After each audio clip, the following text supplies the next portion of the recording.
All right, folks, let's do number 63. Two objects, A and B, are connected by a rigid rod that has a length L. The object slides along perpendicular guide rails, as shown in the figure.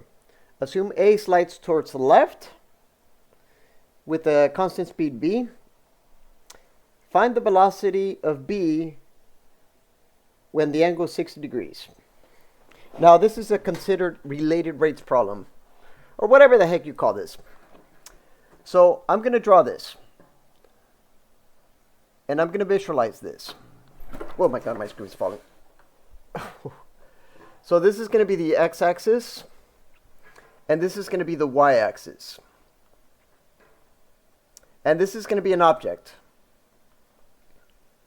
Since they have it in orange, I guess I'll draw it in orange too. So this is going to be the object. The object has a speed v,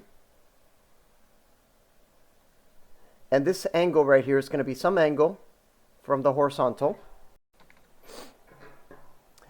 And as this object slides towards the left, this object slides up in some vertical speed. So what is it asking? Find the velocity of B. Okay.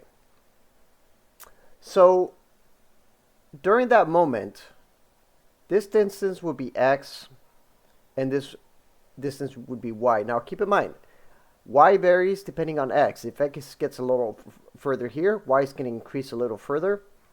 But there's a relationship, and the relationship is the Pythagorean theorem. So x squared plus y squared equals L squared. Once you get this from this relationship, we can use the tools of calculus to find the relationship between the length and the speed. So all we have to do is take the derivative to respect to time and use your rules of calculus to get 2 dx dt plus 2y dy dt. And there's no change in the L because the L is always going to be the length. So that's just going to be straight up 0. So now we already have the relationship that x and v of x, I guess we'll call it vx here, and by here.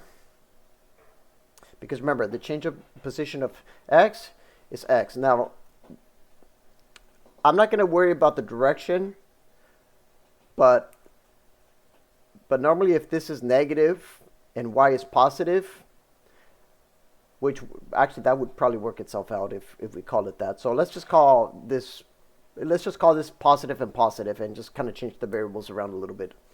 So let's just say that this is xvx is going to be y by. Now I'm just changing the signs just to make it a little easier. So I'm going to call left negative and up positive. So left negative, up positive. So we already have this. We are given Vx, and the question is asking for Vy. So I'm going to rewrite this as, so once you got your setup, I'm going to rechange this because ultimately what we want is Vy.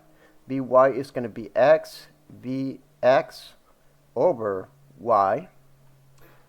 Now, here's the thing. We don't know what x is, but we don't know what y is. But we are given the angle theta. And theta is going to be 60 degrees. So, because theta is 60 degrees, that implies that we can actually get, treat x as L cosine of theta. And we can treat y as L sine of theta. And notice right there, folks, that you simply have cotangent of theta. So I'm going to rewrite this as cotangent of 60 degrees times v times some value of v. I guess we won't call it v. Now, we're basically done, folks, but we do know the values of 60 degrees, so let's kind of simplify this a little further. Uh, Cotangent of 60 degrees is, what is that? What's x? Well, we're presuming the radius is going to be 1 since the L's not going to matter. Cotangent of 60 degrees, I actually don't know it by memory. I have to kind of, I know sine of 30 degrees would be a half. Cosine of 60, so I think that would be a half over root 3. So root 3 halves, I think. Or maybe it's just root 3b. So one of them is going to be 1/2. And the other one is going to be, we're going to divide that by root 3 over 2. All right. So the answer is going to be v over root 3. All right, folks. I know this was a blue problem because apparently some people, especially most students, don't know their trigonometry that well, even though this is actually pretty straightforward once you know your basic mathematics. But anyways, I hope this helps you guys. All right, goodbye.